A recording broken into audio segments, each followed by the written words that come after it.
जय मसीह की दोस्तों इस वर्तमान समय में हम दिन प्रतिदिन कहीं ना कहीं से यह खबर यह न्यूज सुनते ही आ रहे हैं कि इस जगह पर मसीही लोगों को सताया जा रहा है। बीते समयों में आपने उड़ीसा से भी एक न्यूज सुनी होगी। और दोस्तों इस वर्तमान समय में जब क्रिसमस का समय था उन समयों में बहुत से जगहों पर रोका गया और दोस्तों बहुत से जगहों पर तो आराधना में डिस्टर्ब करने के लिए बहुत से ऐसे षड्यंत्र भी रचे गए। जहाँ पर एक जगह पर तो जहाँ पर सभा होती है उस जगह से कुछ ही दूरी पर कई ऐसे अन्य जाति लोग थे जो अपने देवी देवताओं के नारे लगा रहे थे, जो कि ऐसा समझ रहे थे कि हम अपने परमेश्वर की आराधना बहुत ही अनोखी रीति से कर रहे हैं। परंतु ऐसा कुछ भी नहीं है दोस्तों, क्योंकि अगर ध्यान से अगर हम उनके शास्त्रों को भी अगर ध्यान करें तो उन्हें भी ऐसी शिक्षा नहीं दी जाती। यह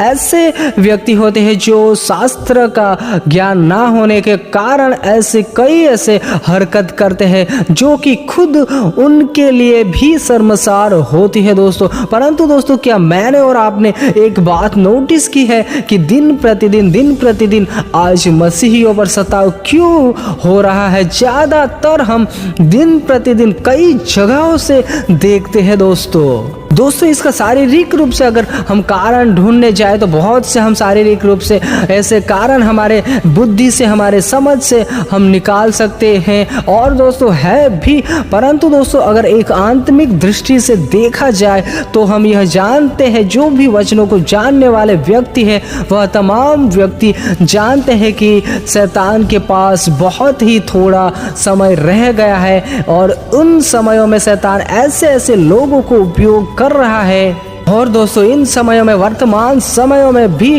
ऐसे लोगों को इस्तेमाल करता है कि जिससे मसीही लोग कमजोर पड़ने पाए, जिससे मसीही लोग आराधना ना करने पाए, जिससे मसीही लोग चर्च ना जाने पाए या भक्ति सभा ना रखने पाए। इसलिए शैतान इन अंतिम समयों में बहुत ही जोर दे रहा है, क्योंकि बहुत ही कम समय रह गया है। हम जानते हैं दोस्तों उन समयों में कि जिन समयों में यीशु मसीहा का जन्म होने वाला था, जब उनकी भविष्यवाणी यीशु मसीहा की प्रथम से ही हो चुकी थी, उन समयों में जब ज्योतिषी हेरोदेस के पास पहुंचते हैं तब हेरोदेस राजा भी घबरा उठता है, डर जाता है, क्योंकि उसके राज्य का अंत आ जाएगा। ऐसे कई विचारों से वह ग्रस्त हो जाता है। इसीलिए दोस्तों मसीह यीशु को जन्म से पहले ही मिटाने की कोशिश की जा रही थी उन समयों में भी। परंतु जो कि हमारा परमेश्वर ना मिटने वाला परमेश्वर है, वही अनोखा परमेश्वर जिसने लाल समुद्र को भी दो भाग किया, जिसने अनोखे काम किया, जिसने बहुत ही पुराने नियम से लेकर नए नियम तक अपनी अनोखे वचनों को पूरा किया, जो ना मिटने वाला परमेश्वर था, वही परमेश्वर अपनी योजना के अनुसार, भविष्यवाणी के अनुसार, समय के अनुसार उसका जन्म हुआ और प्रभु यीशु मसीहा के द्वारा उसने अपनी योजना को पूरी की। परंतु उन समय में भी शैतान बहुत ही प्रभु यीशु मसीह को मिटाने की कोशिश कर रहा था। परंतु हम जानते हैं कि परमेश्वर ने शैतान के सिर को कैसे कुचल दिया और जब हार चुका तब वह निज संतान जो कि आज के इस वर्तमान समय में चल रही है, परमेश्वर की आराधना कर रही है, उनके पीछे भी पड़ा हुआ है, ताकि मैं और आप हार नहीं पाए, ताकि मैं और आप टूट नहीं पाए, ताकि आप और मैं परमेश्वर से दूर होने पाए। इसीलिए वह ऐसी योजनाओं को बनाता है, ऐसे षड्यंत्रों को बनाता है, चाहे कोई भी अन्य जाति हो या किसी को भी पकड़कर परमेश्वर की आराधना में रुकावट लाने की कोशिश करता है, जिससे कि हमारा विश्वास कमजोर होने पाए, जिससे कि मैं और आप टूटने पाए और डर में जीवन जिए और परमेश्वर की आराधना भक्ति ना करने पाए। इसीलिए कई ऐसे प्लानिंग योजना बनाता ही रहता है। इसीलिए दोस्तों वचन हमें सावधान रहने के लिए कहता है कि हमें शैतान की युक्तियों से अनजान नहीं रहना है। यह सिर्फ और सिर्फ प्लानिंग शैतान की है कि हम मसीही लोगों को हराए कैसे भी करके परमेश्वर से दूर ले जाए, परमेश्वर की आराधना ना करने दे। इसीलिए दोस्तों शैतान ऐसी कई योजना कई प्लानिंग को बनाता है। और उसका ही असर हम इस वर्तमान समय में भी देखते हैं कि यहाँ पर मसीह को सताया जा रहा है, वहाँ पर मसीही लोगों को सताया जा रहा है। कई जगहों से न्यूज आ रहे हैं दोस्तों, हम बहुत ही ऐसी न्यूज सुनकर भी हम बहुत ही दुखित हो जाते हैं, परंतु दोस्तों हमें उनके लिए भी प्रार्थना करनी है,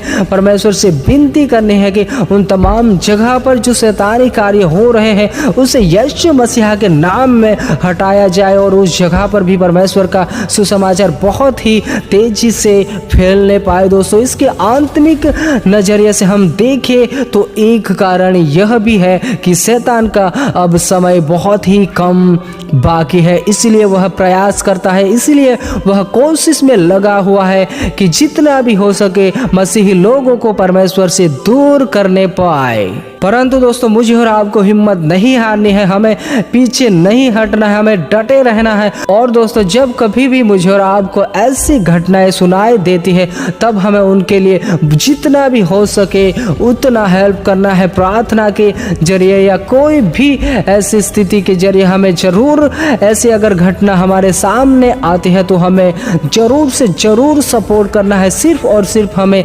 देखते नहीं रहना है कि यह तो हमारे संस्था का नहीं है या उस संस्था का है, ऐसा नहीं हमें सोचना है, ना ही हमें ऐसा विचारना है दोस्तों, क्योंकि हम जो भी इस पृथ्वी पर रहकर परमेश्वर की आराधना वचनों के अनुसार कर रहे हैं, हम सब जन मिलकर एक ही परमेश्वर के लोग हैं। तो ऐसे मसीह भाइयों का हमें जितना भी हो सके सपोर्ट जरूर करना है दोस्तों। सबको जय मसीह की। दोस्तों अगर आप इस चैनल पर नए हो तो सब्सक्राइब जरूर कीजिएगा और लाइक भी कीजिएगा ताकि यूट्यूब इस मैसेज को, इस वीडियो को और भी लोगों तक पहुंचाने पाए।